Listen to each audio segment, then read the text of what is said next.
नमस्कार ओडिशा। तो चलतु जानिबा आजिर 20टी बड़ मुख्य खबर। सुभद्रा योजना, राशन कार्ड, सीएम किसान आवास योजना, पीएम किसान, श्रम कार्ड, आयुष्मान कार्ड भत्ता एमती अनेक गुरुत्वपूर्ण खबर जानिपारे। सेतिपय वीडियो को लाइक करने सहित आम चैनल को सब्सक्राइब करंतु, जहाद्वारा जेबे जेकोसी ओडिशा देश विदेश प्रति खबर सर्वप्रथम जानिपारे आम चैनल माध्यम। तो चलतु आउ डेरी न करी आजिर खबर उपर नजर पकईबा। प्रथम खबर नंबर 1, निपा भाइरस को नहीं आतंकित हूँ ना स्वास्थ्य मंत्री। निपा भाइरस को नहीं स्वास्थ्य मंत्री मुकेश महाली एक बड़ सूचना देते। भाइरस को नहीं कौन आतंकित न होगा राज्यवासी को से अपील करते। शुक्रवार मंत्री महाली नेतृत्व एक गुरुत्वपूर्ण बैठक अनुष्ठित होता। बैठक पर मंत्री कहते निपा भाइरस मुकाबला राज्य में टेक्निकाल टीम गठन होती। एपरिक पश्चिमबंग सीमावर्ती जिला और राज्यर बड़ सहर में सर्वेलांस बढ़ा जाए। राज्य में एजाए निपा भाइरस चिन्हट होना। जदि एभली केस आसे मुकाबला सरकार प्रस्तुत थिबा मंत्री कहते बोले खबर मिली। आज परवर्ती खबर नंबर 2, अध्यापक को बाध्यतामूलक अवसर छाट उच्च शिक्षा विभाग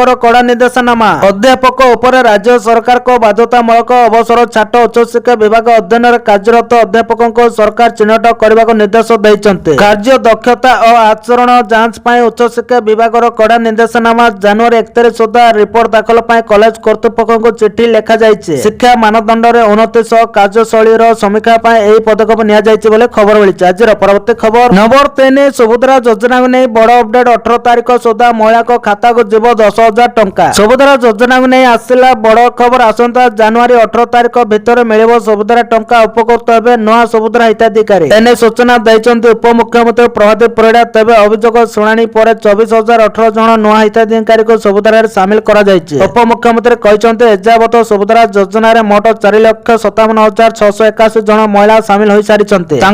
नुआकर 1,78,398 जन महिला को सामिल कर प्रथम एवं द्वितीय किस्तर बाद पड़ता 2,55,265 जन को एथर सुभद्रा योजना सामिल कर एथर एका बेले दुईटी किस्तर टंका पाइबे। सूचना था कि गत नवेम्बर मासरे आरंभ होता आवेदन प्रक्रिया बहुत दिन संगीत थिबा सुभद्रा पोर्टाल भी खोली। 2025 मार्च 31 तारिख सुधा 21 वर्ष बयस होता महिला माने सरकार को योजना सामिल होगा आवेदन करें सूचना मिलता। राज्यर विकास सरकार को द्वारा लागू होता विकासमुखी योजना मध्य सुभद्रा योजना गोटे। योजना प्रति वर्ष 10,000 लेखा सहायता देवाक मुख्यमंत्री प्रतिश्रुति दे सारी। वर्तमान सुधा 3टी किस्ती प्रदान कर राज्य सरकार, किंतु कौनसी ना कौनसी कारण प्रति किस्ती किसी महिला वंचित होती। साई महिला मानक चलित सप्ताह सुभद्रा टंका प्रदान कर राज्य सरकार सूचना। यह क्रम चलित थर मोट 4,57,681 जन को मिल सुभद्रा अर्थ। यह तालिकार प्रथम कर सुभद्रा सामिल होता 1,78,000 हिताधिकारी और आवेदन कर वंचित होता प्राय 2,80,000 हिताधिकारी सामिल होती खबर मिली। आज परवर्ती खबर नंबर 4, एणिकी आउ इंग्राजी चलबनी ओडिया रे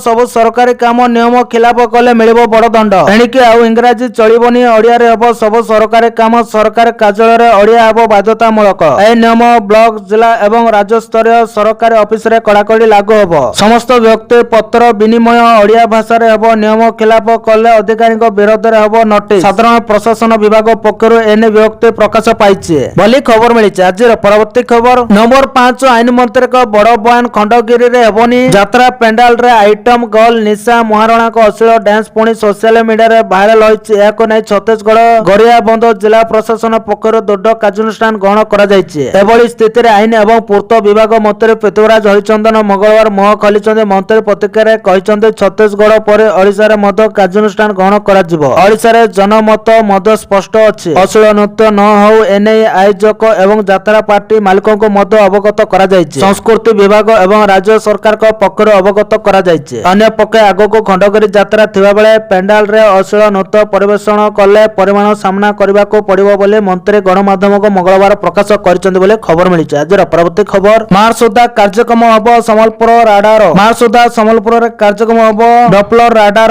एने आईएमडी डीजी मृत्युंजय महापात्र गुरुत्वपूर्ण सूचना देइछन्ते। से कहछन्ते संबलपुर पर बालेश्वर और भुवनेश्वर रे नुआ राडार लागिबो। बालेश्वर एवं भुवनेश्वर रे 2024 शेष सुधा नुआ राडार लागिबो। या सहित पुरी रे 2027 सुधा नुआ राडार स्थापन हेबा को जाउछि बोली आईएमडी डीजी कहछन्ते बोली खबर मिलिछि। आज परवर्ती खबर टोल प्लाजा रे आउ चलिबोनी नगद टंका केवल फास्टैग और यूपीआई रे हेबो पेमेंट। देशर हाईवे रे यात्रा करिवार शैली बदलिबा को जाउछि। हाईवे यात्रा को संपूर्ण रूप डिजिटाल करबा दिगरे सरकार एक बड़ पदक्षेप एवं गुरुत्वपूर्ण निष्पत्ति नेइचंते। एप्रिल 1 तारिख देशर समस्त राज्य राजपथरे थिबा टोल प्लाजा रे नगद अर्थ पौठ संपूर्ण बंद कर दिया जिवो। एबे टोल टैक्स केवल फास्टैग किमा यूपीआई माध्यम रे देई हबो। सरकार को मतरे एही निष्पत्ति द्वारा केवल यात्रा सहज हबो नै बरं समय तेल एवं अर्थर मध्य संचय हबो बोले खबर मिलिছে। आजर परवर्ती खबर वायुसेनार शक्ति बढ़ाइबो राफेल फ्रांस 3.25 लाख कोटीर मेगा डील भारत रे निर्माण हबो। भारत वायुसेना को शक्तिशाली करिबो। राफेल भारत सरकार फ्रांस रो आउरी 114 टी राफेल युद्ध विमान किनिबा को योजना करछि। प्राय 3.25 लाख कोटी टंकार एही बृहत्तम चुक्ति आसंता मासरे चूड़ांत हबो। फ्रांस राष्ट्रपति माक्रोन को भारत गस्त समय एथिरे मोहर लागिबो। भारत पूर्वरो नौसेना पाए 26 टी राफेल एमबी विमान किनिबा को चुक्ति करि सारिछि बोली खबर मिलिছে। आजर परवर्ती खबर नया वर्ष आरंभ सम्बलपुर वासी को मोहन को बड़ भेटी। मुख्यमंत्री सम्बलपुर को 2 दिनिया गस्तर आसी सम्बलपुर को 948 कोटी टंकार प्रकल्प भेटी दैचंते। गस्त अवसर विभिन्न प्रकल्पर शुभारंभ भित्तिप्रस्तर स्थापन करचंते। गतकाली 25 टी प्रकल्पर शुभ उद्घाटन करथिबा बेले 948 कोटी टंकार भेटी दैचंते। काली प्रथम पर्यायर सम्बलपुर रे ई बस चलाचलर शुभारंभ करथिले। आज मेगा पानीय जल जोगान प्रकल्पर भित्तिप्रस्तर स्थापन करचंते मुख्यमंत्री मोहन चरण माझी बोली खबर मिलिছে। आजर परवर्ती खबर सरकार को बड़ घोषणा बैन ହେଲା हरिजन शब्द व्यवहार करुଥିଲେ सावधान। हरियाणा सरकार समस्त विभाग रे हरिजन एवं गिरिजन शब्दर व्यवहार को संपूर्ण निषिद्ध करचंते। मुख्य सचिवଙ୍କ कार्यालय द्वारा जारी निर्देशनामा रे कह जायछि जे एही शब्द गुड़िक भारत संविधान रे बद्ध नुहे तेणु ए गुड़िकर व्यवहार तुरंत बंद करा जिबा उचित। एबे समस्त सरकारी विभाग एवं सार्वजनिक प्रतिष्ठान केवल अनुसूचित जाति एवं अनुसूचित जनजाति शब्द व्यवहार करा जिवो। उल्लेखनीय जे एक सरकारी समीक्षा समय जना पड़िथिला जे किछि विभाग एबे भी एही शब्द व्यवहार करूछन्ते तेणु समस्त संयुक्त विभाग गुडी को तुरंत एही शब्द व्यवहार बंद करबा को निर्देश दिया जायछि बोले खबर मिलिছে। आजर परवर्ती खबर बड़ कार्यानुष्ठान 2 टाणुआ विधायकों को दलरो सस्पेंड कला बीजेडी। बीजेडी रो बड़ कार्यानुष्ठान दल विरोध कार्य जोगो 2 विधायकों को सस्पेंड निलंबन कले सुप्रीमो नवीन पटनायक। सेमाने हेले विधायक सनातन महाकुड़ और अरविंद महापात्र। वरिष्ठ नेता विजय महापात्रଙ୍କ पुଅ अरविंद पाटकोरा विधायक होइतबा बेले चंपुआरू प्रतिनिधित्व करुचंते सनातन बोले खबर मिलिছে। आजर परवर्ती खबर नुआ रेकर्ड सृष्टि कला भुवनेश्वर विमान बंदर 2025 एतिक संख्यक यात्री करिसंते यात्रा। नुआ रेकर्ड सृष्टि करछि विजय पटनायक अंतर्जातीय विमान बंदर 2025 रे सर्वकालीन रेकर्ड करछि। विमान बंदररो 5.15 मिलियन यात्री यातायात करिसंते। कौनसी वर्ष एते यात्री यात्रा करिनथिबा विमान बंदर निर्देशक सूचना दैचंते। तेबे यात्रीक एही यातायात रे देशर 13 नंबर स्थान को उन्नति होइछि। 7 कोटी यात्रीक यातायात सह शीर्ष रे दिल्ली विमान बंदर रहिछि। एबे भुवनेश्वर विमान बंदर रो मोट 28 टी स्थान को विमान उड़ान करुछि। विजय पटनायक अंतर्जातीय विमान बंदर होछि ओडिशार राजधानी भुवनेश्वर रे सेवा जगाई देउतबा एक विमान बंदर। ए ओडिशार पूर्वतन मुख्यमंत्री विजय पटनायक नाम रे नामित भारतर प्रमुख विमान बंदर मध्य गणना कर जाउतबा विजय पटनायक अंतर्जातीय विमान बंदर होछि भारतर 13तम व्यस्त बहुल विमान बंदर बोली खबर मिलिছে। आजर परवर्ती खबर 3 दिनिया पश्चिम बंग गस्तर मुख्यमंत्री मोहन माझी। 3 दिनिया पश्चिम बंग गस्तर अछन्ते मुख्यमंत्री मोहन चरण माझी पश्चिम बंग रे आयोजित इन्वेस्टर्स मीट रे जोग देबे। मुख्यमंत्री को सहित शिल्प मंत्री और शिल्प विभाग टीम भी निवेशक सम्मेलन में शामिल हेबे। आज कोलकाता रे हेबाको अछि इन्वेस्टर मीट। उद्योगीଙ୍କ सह निवेशक ने आलोचना करिबा मुख्यमंत्री मोहन माझी ओडिशा रे नूतन पुंजी निवेश और शिल्प क्षेत्र को सुदृढ़ करबा पय मुख्यमंत्री मोहन माझी 3 दिनिया पश्चिम बंग गस्त करचंते। एहा पूर्व हैदराबाद रे गत डिसेंबर मासरे इन्वेस्टर मीट होइतिला बोले खबर मिलिছে। आजर परवर्ती खबर कोरोना परे डराइलाणी निपाह भाइरस। एकाधिक राज्य को सतर्क रहिबा पय निर्देश। देश को डराइलाणी निपाह भाइरस 2 नस्को ठारे मद एही लक्षण देखा जायछि। पर तांको मेडिकल रे भर्ती करा जायछि। कोलकाता रो पुरोद्वान मेडिकल कॉलेज रो एही घटना सामना को आसीछि। पर 2 जन को अन्य एक मेडिकल रे नै एडमिट करा जायछि और ट्रीटमेंट आरंभ होई साइछि। अन्यपटे विभिन्न राज्य रे मद एही भाइरस को नै हाई अलर्ट जारी होई सारिलाणी। झारखंड सरकार मद हाई अलर्ट जारी करिसंते बोले खबर मिलिছে। आजर परवर्ती खबर भंगा जीव 9 ताला राजीव भवन आउ सेच सदन मंत्री देले बड़ सूचना। भंगा जीव 9 ताला वर्तमान लोकसभा भवन रो अति निकट रे थिबा 9 ताला सेच सदन एवं राजीव भवन को भंगा जीव तेने सूचना दैचंते मंत्री पृथ्वीराज हरिचंद्र। तांको कहबा अनुसार ए सब कोठा विपद सर्कल बोली घोषणा होई सारिछि। ए सहित 3टी पर्यायर नया लोकसभा भवन निर्माण हबो। प्रथम पर्यायर लोकसभा भवन रो मुख्य ऑफिसटी खारबेल भवन निकट रे निर्माण हबो। ए परे पावर हाउस छक को लागि एडीएम ऑफिस और एसईपीए ऑफिस पाखरे हबो नूतन लोकसभा भवन ऑफिस बोले खबर मिलिছে। आजर परवर्ती खबर दक्षिण कोरिया रे हंगामा दोषी साब्यस्त हेले दक्षिण कोरिया पूर्वतन राष्ट्रपति। दोषी साब्यस्त हेले ଦକ୍ଷିଣ କୋରିଆ ରାଷ୍ଟ୍ରପତି ଇନ୍ ସୁକ୍ ୟୋଲ 2024 ମସିହାରୁ ତାଙ୍କୁ ଗିରଫ କରାଯାଇଥିଲା। କ୍ଷମତାର ଅପବ୍ୟବହାର ଏବଂ ନକଲି କାଗଜପତ୍ର ପ୍ରଦାନ କରିବା ସହ ଦେଶରେ ମାର୍ସିଆଲ ଲ ଲାଗୁ କରିଥିବାରୁ ସେ ଦୋଷୀ ପ୍ରମାଣିତ ହୋଇଛନ୍ତି। ଏଥିପାଇଁ ତାଙ୍କୁ 10 ବର୍ଷ ଜେଲ ଦଣ୍ଡରେ ଦଣ୍ଡିତ କରାଯାଇଛି। ଇନ୍ ସୁକ୍ ୟୋଲଙ୍କ ବିରୋଧରେ ଚାଲିଥିବା ଶୁଣାଣି ବେଳେ ଶତାଧିକ ସମର୍ଥକ କୋର୍ଟ ବାହାରେ ଅପେକ୍ଷା କରିଥିଲେ। ସେମାନେ କୋର୍ଟଙ୍କ ଶୁଣାଣି ଲାଇଭ୍ ଦେଖିବା ସହ ଇନ୍ଙ୍କୁ ପୁଣି ଥରେ ରାଷ୍ଟ୍ରପତି ଭାବେ ଘୋଷଣା କରିବା ପାଇଁ ଜୋରଦାର ଦାବି କରିଥିଲେ ବୋଲି ଖବର ମିଳିଛି। ଆଜିର ପରବର୍ତ୍ତୀ ଖବର, ଅନଲାଇନ ସପିଂ ରେ ବଡ଼ ପରିବର୍ତ୍ତନ, 10 ମିନିଟରେ ଡେଲିଭରି ଉପରେ ଲାଗିଲା ବ୍ରେକ୍, ସରକାର ନେଲେ ବଡ଼ ନିଷ୍ପତ୍ତି। ସରକାର ବଡ଼ ନିଷ୍ପତ୍ତି, ଏବେ ଆଉ ମିଳିବନି 10 ମିନିଟରେ ଡେଲିଭରି। ଡେଲିଭରି କର୍ମଚାରୀଙ୍କ ସୁରକ୍ଷା ପାଇଁ ସରକାର ଏକ ବଡ଼ ନିଷ୍ପତ୍ତି ନେଇଛନ୍ତି। ଶ୍ରମ ମନ୍ତ୍ରାଳୟ 10 ମିନିଟ ଡେଲିଭରି ଉପରେ ପ୍ରତିବନ୍ଧକ ଲଗାଇଛି। ବିଭାଗ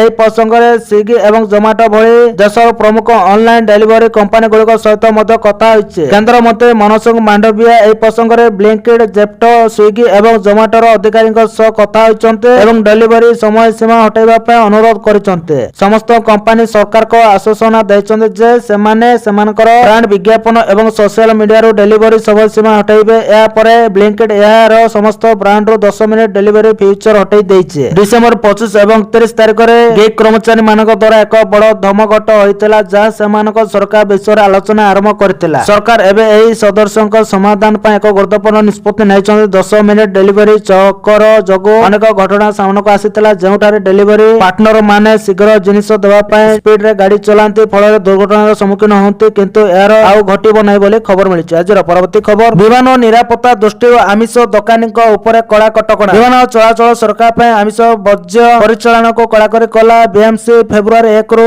ଏହି ନିୟମ କଡ଼ାକଡ଼ି ଲାଗୁ କରାଯିବ। ସମସ୍ତ ମାଛ, ମାଂସ ଏବଂ କୁକୁଡ଼ା ଦୋକାନୀ, ବିକ୍ରେତା, କସାଇଖାନା ୟୁନିଟ୍ ନିର୍ଦ୍ଦେଶାବଳୀ ପାଳନ କରିବାକୁ କଡ଼ା ନିର୍ଦ୍ଦେଶ ଦିଆଯାଇଛି। ଏସବୁ ଦୋକାନରୁ ବାହାରୁଥିବା ଆମିଷ ବର୍ଜ୍ୟ କେବଳ ସର୍ବନିମ୍ନ 120 ମାଇଲଟନ୍ ବ୍ୟାଗରେ ସଂରକ୍ଷଣ କରାଯିବ। ବର୍ଜ୍ୟବସ୍ତୁ ସଂରକ୍ଷଣ କିମ୍ବା ନିଷ୍କାସନ ପାଇଁ ପତଳା ପ୍ଲାଷ୍ଟିକ କ୍ୟାରି ବ୍ୟାଗ୍ ସମ୍ପୂର୍ଣ୍ଣ ନିଷେଧ ରହିବା। ପ୍ରତ୍ୟେକ ପ୍ରତିଷ୍ଠାନ ଦୋକାନ ପରିସରରେ ବର୍ଜ୍ୟ ସଂରକ୍ଷଣ କରିବା ବାଧ୍ୟତାମୂଳକ। ବର୍ଜ୍ୟଗୁଡ଼ିକୁ ଖୋଲା ପାତ୍ର, ବାସ୍କେଟ କିମ୍ବା ଅନାବୃତ ପାତ୍ରରେ କୌଣସି ପରିସ୍ଥିତିରେ ବି ରଖାଯିବ ନାହିଁ। ରାସ୍ତା, ଟ୍ରେନ୍, ଜଳାଶୟ, ଖୋଲା ସ୍ଥାନ କିମ୍ବା ସର୍ବସାଧାରଣ ସ୍ଥାନରେ ଆବର୍ଜନା ପକାଇବା ନିଷେଧ କରାଯାଇଛି ବୋଲି ଖବର ମିଳିଛି। ଆଜିର ପରବର୍ତ୍ତୀ ଖବର, ମାଗଣା ରାସନ ପାଉଥିବା ଲୋକଙ୍କ ପାଇଁ ବଡ଼ ଖୁସି ଖବର। ଏଣିକି 1 କେଜି ବଦଳରେ ମିଳିବ 2 କେଜି ଗହମ। ସରକାର ରାସନ କାର୍ଡ ଧାରକଙ୍କୁ ଗୁରୁତ୍ୱପୂର୍ଣ୍ଣ ଆଶ୍ୱସ୍ତି ପ୍ରଦାନ କରିଛନ୍ତି। ଖାଦ୍ୟ ଯୋଗାଣ ବିଭାଗ ଦ୍ୱାରା ଯୋଗାଇ ଦିଆଯାଉଥିବା ଗହମର ପରିମାଣ ବୃଦ୍ଧି କରାଯାଇଛି, କିନ୍ତୁ ଚାଉଳ କମ୍ ପାଇବେ। ତେବେ ବିହାରର ଆରୱାଲ ଜିଲ୍ଲାର 1,11,245 କାର୍ଡ ଧାରକଙ୍କ ଏହା ଦ୍ୱାରା ଉପକୃତ ହେବେ। ଏହି ମାସର ହିତାଧିକାରୀ ମାନେ 1 କିଲୋଗ୍ରାମ ପରିବର୍ତ୍ତେ 2 କିଲୋଗ୍ରାମ ଗହମ ପାଇବେ। ସେହିପରି ଏବେ 4 କିଲୋଗ୍ରାମ ପରିବର୍ତ୍ତେ 3 କିଲୋଗ୍ରାମ ଚାଉଳ ମିଳିବ। ଅନ୍ତର୍ଗତ ହିତାଧିକାରୀ ମାନେ 7 କିଲୋଗ୍ରାମ ପରିବର୍ତ୍ତେ 14 କିଲୋଗ୍ରାମ ଗହମ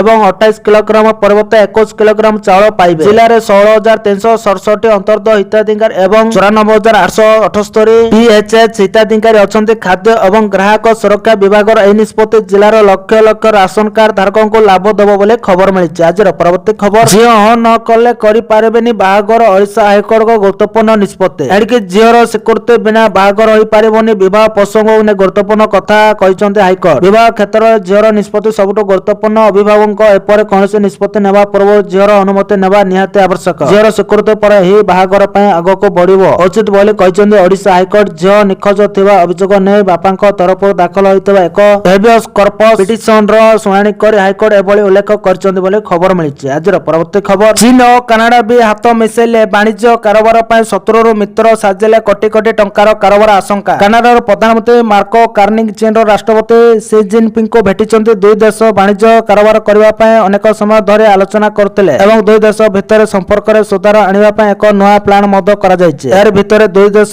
ନିଜର ସ୍ୱାର୍ଥ ପାଇଁ କିଛିଟା ନୀତି କୋହଳ କରିଛନ୍ତି, ଯେପରିକି ଚୀନ ଦେଶ କାନାଡାର ସୋରିଷ ଆମଦାନୀ ଉପରେ ଶୁଳ୍କକୁ କମାଇବା ବୋଲି ପ୍ରତିଶ୍ରୁତି ଦେଇଥିଲେ। ଅନ୍ୟପଟେ କାନାଡା ମଧ୍ୟ ସେହିଭଳି ଭାବରେ ଚୀନ ଦେଶରୁ ଅଧିକରୁ ଅଧିକ ଇଲେକ୍ଟ୍ରୋନିକ୍ସର ଭେହିକଲ ଆମଦାନୀ କରିବ ବୋଲି କହିଛି। ଉଦାହରଣ ସ୍ୱରୂପ କାନାଡା 50,000 ଚୀନ ବୈଦ୍ୟୁତିକ ଯାନକୁ କାନାଡା ବଜାରରେ ପ୍ରବେଶ କରିବାକୁ ଅନୁମତି ଦେବାକୁ ରାଜି ହୋଇଛି, ଯେଉଁଥିରେ ସର୍ବାଧିକ ଅନୁକୂଳ ରାଷ୍ଟ୍ର ଶୁଳ୍କ ହାର 6.1% ରହିଛି, କାର୍ନିକ୍ କହିଛନ୍ତି ବୋଲି ଖବର ମିଳିଛି। ଆଜିର ପରବର୍ତ୍ତୀ ଖବର, ବାପା ମାଙ୍କ ସେବା ନ କଲେ କଟିବ ଦରମା, ସରକାରଙ୍କ ବଡ଼ ନିଷ୍ପତ୍ତି। ବାପା ମାଙ୍କୁ ଅବହେଳା କରୁଥିବା ସରକାରୀ କର୍ମଚାରୀଙ୍କୁ ବଡ଼ ଝଟକା। ଏଣିକି ଯେଉଁ କର୍ମଚାରୀ ମାନେ ନିଜ ବୃଦ୍ଧା ବାପା ମାଙ୍କ ଯତ୍ନ ନେବେ ନାହିଁ, ସେମାନଙ୍କର ଦରମାରୁ 10% ଅର୍ଥ କାଟି ସିଧାସଳଖ ବାପା ମାଙ୍କ ବ୍ୟାଙ୍କ ଆକାଉଣ୍ଟକୁ ପଠାଯିବ। ସୋମବାର ଏକ କାର୍ଯ୍ୟକ୍ରମରେ ଯୋଗ ଦେଇ ତେଲେଙ୍ଗାନା ମୁଖ୍ୟମନ୍ତ୍ରୀ ରେଭେନ୍ତ ରେଡ୍ଡି ଏହି ଗୁରୁତ୍ୱପୂର୍ଣ୍ଣ ଘୋଷଣା କରିଛନ୍ତି। ବାପା ମାଙ୍କ ଅଭିଯୋଗ ଆଧାର ଆଧାରରେ କର୍ମଚାରୀଙ୍କ ମାସିକ ଦରମାରୁ 10% ଅର୍ଥ କଟାଯାଇ ସେମାନଙ୍କୁ ପ୍ରଦାନ କରାଯିବ। ଏଥିପାଇଁ ରାଜ୍ୟ ସରକାର ଖୁବ୍ ଶୀଘ୍ର ଏକ ସ୍ୱତନ୍ତ୍ର ଆଇନ ପ୍ରଣୟନ କରିବେ। ଏହା ଅଧୀନରେ ବରିଷ୍ଠ ନାଗରିକଙ୍କ ପାଇଁ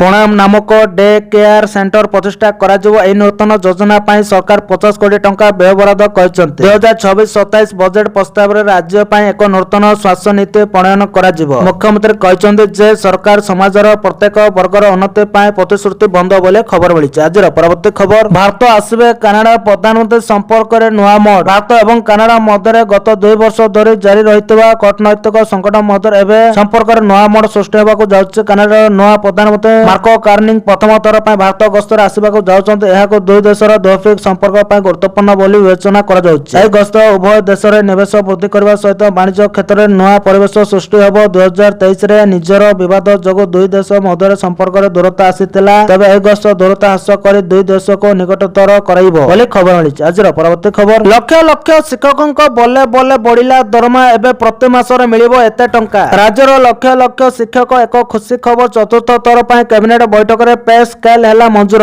ଆଜି ସଚିବାଳୟରେ ମୁଖ୍ୟମନ୍ତ୍ରୀ ଡକ୍ଟର ମୋହନ ଯାଦବଙ୍କ ଅଧ୍ୟକ୍ଷତାରେ ମହାନ କ୍ୟାବିନେଟ ବୈଠକ ବସିଥିଲା। ଏହି ବୈଠକରେ ଅନେକ ଗୁରୁତ୍ୱପୂର୍ଣ୍ଣ ପ୍ରସ୍ତାବ ଉପରେ ଆଲୋଚନା ହୋଇଥିଲା। ଏହି କ୍ୟାବିନେଟ ବୈଠକ ଲକ୍ଷ ଲକ୍ଷ ଶିକ୍ଷକଙ୍କ ପାଇଁ ବହୁତ ଭଲ ଖବର ଆଣିଛି। ବୈଠକରେ ଚତୁର୍ଥ ଥର ପାଇଁ ଦରମା ସ୍କେଲ ମଞ୍ଜୁର ହୋଇଛି। ଏହି ନିଷ୍ପତ୍ତି ଦ୍ୱାରା ରାଜ୍ୟରେ ପ୍ରାୟ 1.25 ଲକ୍ଷ ଶିକ୍ଷକ ଉପକୃତ ହେବେ ଏବଂ ସେମାନଙ୍କ ଦରମା ପ୍ରତି ମାସରେ 4 ରୁ 5 ହଜାର ଟଙ୍କା ବୃଦ୍ଧି ପାଇବ। ଏହା ସହିତ କ୍ୟାବିନେଟ ବୈଠକ ଶାନ୍ତି ପାଣି ବିଦ୍ୟାଳୟ ଯୋଜନାର ଦ୍ୱିତୀୟ ପର୍ଯ୍ୟାୟରେ 200ଟି ନୂତନ ବିଦ୍ୟାଳୟ ପ୍ରତିଷ୍ଠା ପ୍ରସ୍ତାବକୁ ମଧ୍ୟ ଅନୁମୋଦନ କରିଛି। ଏହି ପ୍ରକଳ୍ପ ପାଇଁ ପ୍ରାୟ 36,060 କୋଟି ଖର୍ଚ୍ଚ କରାଯିବ। ଏହି ନିଷ୍ପତ୍ତି ରାଜ୍ୟରେ ଗୁଣାତ୍ମକ ଶିକ୍ଷାର ପ୍ରସାରକୁ ଆହୁରି ମଜବୁତ କରିବ ବୋଲି ଖବର ମିଳିଛି। ଆଜିର ପରବର୍ତ୍ତୀ ଖବର, ଭୁବନେଶ୍ୱରରେ ହେବ ଏଲିଭେଟେଡ କରିଡର। ରାଜଧାନୀର ଟ୍ରାଫିକ ସମସ୍ୟାର ସ୍ଥାୟୀ ସମାଧାନ ପାଇଁ ଓଡ଼ିଶା ସରକାର ବଡ଼ ପଦକ୍ଷେପ ନେଇଛନ୍ତି। ମୁଖ୍ୟମନ୍ତ୍ରୀ ମୋହନ ଚରଣ ମାଝୀ ଜୟଦେବ ବିହାରରୁ ନନ୍ଦନକାନନ ପର୍ଯ୍ୟନ୍ତ ଏକ ଏଲିଭେଟେଡ କରିଡର ପ୍ରକଳ୍ପର ଶିଳାନ୍ୟାସ କରିଛନ୍ତି। ପ୍ରାୟ 952 କୋଟି ଟଙ୍କା ବ୍ୟୟରେ ନିର୍ମିତ ହେବାକୁ ଥିବା ଏହି କରିଡରରେ ଜୟଦେବ ବିହାର, କଳିଙ୍ଗ ହସ୍ପିଟାଲ, ଡମଣା ଏବଂ କିଡ୍ ଛକଠାରେ 4ଟି ଫ୍ଲାଇଓଭର ନିର୍ମାଣ କରାଯିବ ବୋଲି ଖବର ମିଳିଛି। ଆଜିର ପରବର୍ତ୍ତୀ ଖବର, ମନକୁ ମିଳିଗଲା ଶାନ୍ତି, ନୋବେଲ ପାଇଁ ଖୁସିରେ ଝୁମୁଛନ୍ତି ଟ୍ରମ୍ପ। ଆମେରିକାର ରାଷ୍ଟ୍ରପତି ଡୋନାଲ୍ଡ ଟ୍ରମ୍ପ ଶେଷରେ ଭେନେଜୁଏଲାର ବିରୋଧୀ ଦଳ ନେତା ମାରିଆ କରିନା ମାଚେଡାଙ୍କ ଠାରୁ ନୋବେଲ ଶାନ୍ତି ପୁରସ୍କାର ପଦକ ଗ୍ରହଣ କରିଛନ୍ତି। ହ୍ୱାଇଟ୍ ହାଉସରେ ଏକ ବୈଠକ ସମୟରେ ମାଚେଡା ଟ୍ରମ୍ପଙ୍କୁ ଏହି ପଦକ ପ୍ରଦାନ କରିଛନ୍ତି। ଏହାକୁ ମାଚୋଡାଙ୍କ ଏକ ପ୍ରମୁଖ ରାଜନୈତିକ ପଦକ୍ଷେପ ଭାବରେ ଦେଖାଯାଉଛି, କାରଣ ଟ୍ରମ୍ପ ସମ୍ପ୍ରତି ଭେନେଜୁଏଲାରେ ତାଙ୍କ ସ୍ଥିତି ପ୍ରତି ତାଙ୍କର ଅଟଳ ସମର୍ଥନ ପ୍ରକାଶ କରିଛନ୍ତି। ହ୍ୱାଇଟ୍ ହାଉସରେ ସାକ୍ଷାତ କରିବା ପରେ ଟ୍ରମ୍ପ ମାଚେଡାଙ୍କୁ ବହୁତ ପ୍ରଶଂସା କରିଥିଲେ। ସେ ତାଙ୍କ ସୋସିଆଲ ମିଡିଆ ପ୍ଲାଟଫର୍ମ ଟ୍ରୁଥ୍ ସୋସିଆଲରେ ଲେଖିଛନ୍ତି, ଏହା ମୋ ପାଇଁ ଏକ ବଡ଼ ସମ୍ମାନର କଥା ଯେ ସେ ମୋତେ ତାଙ୍କର ନୋବେଲ ଶାନ୍ତି ପୁରସ୍କାର ପଦକ ଦେଇଛନ୍ତି। ଟ୍ରମ୍ପ ମାଚୋଡାଙ୍କୁ ଜଣେ ବହୁତ ଭଲ ମହିଳା ବୋଲି କହିଥିଲେ ଏବଂ କହିଥିଲେ ଯେ ସେ ତାଙ୍କ ଜୀବନରେ ବହୁତ କଷ୍ଟ ସହିଛନ୍ତି ବୋଲି ଖବର ମିଳିଛି। ଆଜିର ପରବର୍ତ୍ତୀ ଖବର, ଏଣିକି ସୁବିଧାରେ ଯାତ୍ରା କରିବେ ଯାତ୍ରୀ, ସ୍ମାର୍ଟ କାର୍ଡ ବ୍ୟବସ୍ଥାର ଶୁଭାରମ୍ଭ କଲେ ମୁଖ୍ୟମନ୍ତ୍ରୀ। ରାଜ୍ୟବାସୀଙ୍କ ଉଦ୍ଦେଶ୍ୟରେ ମୁଖ୍ୟମନ୍ତ୍ରୀ ଆଜି 14ଟି ନୂତନ ଅଟଳ ବସଷ୍ଟାଣ୍ଡକୁ ଲୋକପ୍ରିୟ କରିଛନ୍ତି। 156.53 କୋଟି ଟଙ୍କା ବ୍ୟୟର ଏହି ବସଷ୍ଟାଣ୍ଡ ଗୁଡ଼ିକ ରାଜ୍ୟର 10ଟି ଜିଲ୍ଲାରେ ନିର୍ମିତ ହୋଇଛି। ପୂର୍ବରୁ 55ଟି ଅଟଳ ବସଷ୍ଟାଣ୍ଡ ଲୋକପ୍ରିୟ ହୋଇଛି। ଆଗାମୀ ଦିନରେ ରାଜ୍ୟର ସମସ୍ତ ଜିଲ୍ଲା, ଉପଖଣ୍ଡ, ପଞ୍ଚାୟତ ସମିତି ଓ ପୌରପାଳିକା ଗୁଡ଼ିକର ଅଟଳ ବସଷ୍ଟାଣ୍ଡ ପ୍ରତିଷ୍ଠା କରାଯିବ ବୋଲି ମୁଖ୍ୟମନ୍ତ୍ରୀ କହିଛନ୍ତି। ଆଜି ରାଜ୍ୟ ସଡ଼କ ପରିବହନ ନିଗମ ପକ୍ଷରୁ 46 କୋଟି ଟଙ୍କା ମୂଲ୍ୟର 100ଟି ନୂତନ BH6 ମାନର ଆଧୁନିକ ବସ୍ ଚଳାଚଳର ଶୁଭାରମ୍ଭ କରାଯାଇଛି। ନିଗମର ପୁରୁଣା ବସ୍ ବଦଳରେ ଏହି ସବୁ ପରିବେଶ ଅନୁକୂଳ ଆଧୁନିକ ନୂଆ ବସ୍ କିଣାଯାଉଛି। ଏହି ଅବସରରେ ମୁଖ୍ୟମନ୍ତ୍ରୀ ପରିବହନ ନିଗମ ପକ୍ଷରୁ ପରିଚାଳିତ ବସ୍ ଗୁଡ଼ିକ ପାଇଁ କ୍ଲୋଜେଡ୍ ଲୁପ୍ ସ୍ମାର୍ଟ ଟ୍ରାନ୍ସସାଇଡ୍ କାର୍ଡ ବା ସ୍ମାର୍ଟ କାର୍ଡ ବ୍ୟବସ୍ଥାର ଶୁଭାରମ୍ଭ କରିଛନ୍ତି। ଏହି କାର୍ଡ ବ୍ୟବହାର କରି ଯାତ୍ରୀମାନେ କ୍ୟାସଲେସ୍ ଟିକେଟ କାଟି ସୁବିଧାରେ ଯାତ୍ରା କରିପାରିବେ ବୋଲି ଖବର ମିଳିଛି। ଆଜିର ପରବର୍ତ୍ତୀ ଖବର, ସ୍କୁଲ ଡ୍ରପ୍ ଆଉଟ୍ ରୋକିବାକୁ ସରକାରଙ୍କ ବଡ଼ ପଦକ୍ଷେପ। ରାଜ୍ୟରେ ସ୍କୁଲ ପାଠପଢ଼ା ଅଧାରୁ ଛାଡୁଥିବା ପିଲାଙ୍କ ସଂଖ୍ୟାକୁ ନେଇ ଏବେ ଚିନ୍ତାରେ ରାଜ୍ୟ ସରକାର। ବିଶେଷ କରି ପ୍ରାଥମିକ ଓ ମାଧ୍ୟମିକ ଶିକ୍ଷା କ୍ଷେତ୍ରରେ ବଢୁଥିବା ଡ୍ରପ୍ ଆଉଟ୍ ହାରକୁ କମାଇବା ପାଇଁ ଗଣଶିକ୍ଷା ବିଭାଗ ପକ୍ଷରୁ ଏକ କଠୋର ତଥା ପ୍ରଶାସନୀୟ ପଦକ୍ଷେପ ନିଆଯାଇଛି। ଏଣିକି ପିଲାମାନେ ସ୍କୁଲରୁ ଦୂରେଇ ରହିଲେ ସରକାର ସେମାନଙ୍କୁ ପୁଣି ଶିକ୍ଷାଦାନର ମୂଳ ସତ୍ତ୍ୱକୁ ଫେରାଇ ଆଣିବାକୁ ରଣନୀତି ପ୍ରସ୍ତୁତ କରିଛନ୍ତି। ନୂତନ ନିୟମ ଅନୁଯାୟୀ ଯଦି କୌଣସି ଛାତ୍ର ବା ଛାତ୍ରୀ କ୍ରମାଗତ ଭାବେ 7 ଦିନ ସ୍କୁଲକୁ ଅନୁପସ୍ଥିତ ରୁହନ୍ତି ତେବେ ସ୍କୁଲ কর্তৃপক্ষ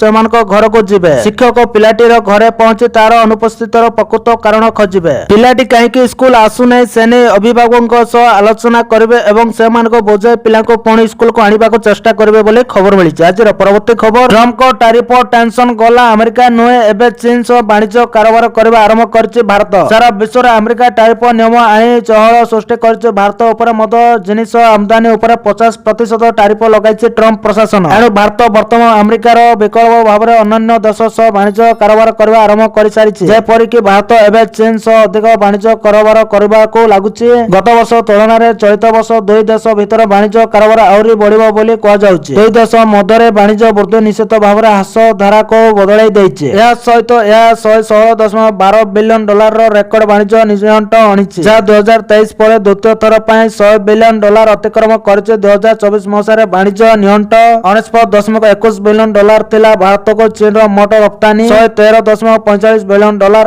ଏବଂ ଚୀନକୁ ଭାରତ ରପ୍ତାନି 14.25 ବିଲିୟନ ଡଲାରରେ ସ୍ଥିର ରହିଛି ବୋଲି ଖବର ମିଳିଛି। ଆଜିର ପରବର୍ତ୍ତୀ ଖବର, ଡୋନାଲ୍ଡ ଟ୍ରମ୍ପଙ୍କ ବଡ଼ ନିଷ୍ପତ୍ତି, 1 ଲକ୍ଷ ବିଦେଶୀଙ୍କ ଭିସା ରଦ୍ଦ। ଡୋନାଲ୍ଡ ଟ୍ରମ୍ପ ପ୍ରଶାସନ ଗୋଟିଏ ବର୍ଷର କମ୍ ସମୟ ମଧ୍ୟରେ 1 ଲକ୍ଷରୁ ଅଧିକ ବିଦେଶୀ ନାଗରିକଙ୍କ ଭିସା ରଦ୍ଦ କରିଛି। ଏହି ଭିସା ଗତ ବର୍ଷ 2025ରେ ରଦ୍ଦ କରାଯାଇଥିଲା, ଯେଉଁଥିରେ ପ୍ରାୟ 8,000 ଛାତ୍ରଛାତ୍ରୀଙ୍କ ପରମିଟ୍ ମଧ୍ୟ ସାମିଲ ଥିଲା। ଆମେରିକାର ବୈଦେଶିକ ବିଭାଗ ଅନୁଯାୟୀ ସୀମା ସୁରକ୍ଷା ଏବଂ ସାଧାରଣ ସୁରକ୍ଷାକୁ ସୁଦୃଢ଼ କରିବା ଅଭିଯାନର ଅଂଶ ଭାବରେ ଏହା ଏପର୍ଯ୍ୟନ୍ତ ନିଆଯାଇଥିବା ସବୁଠାରୁ ବଡ଼ ପଦକ୍ଷେପ। ଆମେରିକାର ବୈଦେଶିକ ବିଭାଗର ପ୍ରମୁଖ ଉପ ମୁଖପାତ୍ର ଟମି ଫିଙ୍କର ଏହାକୁ ଆମେରିକା ନାଗରିକମାନଙ୍କୁ ସୁରକ୍ଷା ଦେବା ଓ ଆମେରିକା ସାର୍ବଭୌମତ୍ୱକୁ ସଂରକ୍ଷଣ କରିବା ପାଇଁ ଟ୍ରମ୍ପ ପ୍ରଶାସନ ଦ୍ୱାରା ନିଆଯାଇଥିବା ଏକ ପଦକ୍ଷେପ ବୋଲି କହିଛନ୍ତି। ଟମି ଫିଙ୍କର କହିଛନ୍ତି ଏହି କାର୍ଯ୍ୟାନୁଷ୍ଠାନ ପୂର୍ବ ବର୍ଷଗୁଡ଼ିକ ତୁଳନାରେ ବହୁ କଠୋର ରହିଛି ବୋଲି ଖବର ମିଳିଛି। ଆଜିର ପରବର୍ତ୍ତୀ ଖବର, ବଢିଲା ଡିଏ। ଏହି ରାଜ୍ୟର କର୍ମଚାରୀଙ୍କ ମହଙ୍ଗା ଭତ୍ତା 58%କୁ ବୃଦ୍ଧି। ଏବେ କେତେ ହେବ ସାଲାରୀ ଜାଣନ୍ତୁ। ଯଦି ଆପଣ ଛତିଶଗଡ଼ ରାଜ୍ୟ ସରକାରଙ୍କର କର୍ମଚାରୀ ତେବେ ଆପଣଙ୍କ ପାଇଁ ଏକ ବଡ଼ ଖୁସି ଖବର। ରାଜ୍ୟ ସରକାର ଏହାର କର୍ମଚାରୀଙ୍କ ପାଇଁ ମହଙ୍ଗା ଭତ୍ତା ବୃଦ୍ଧି ଘୋଷଣା କରିଛନ୍ତି। ହଁ, ଛତିଶଗଡ଼ ମୁଖ୍ୟମନ୍ତ୍ରୀ ବିଷ୍ଣୁ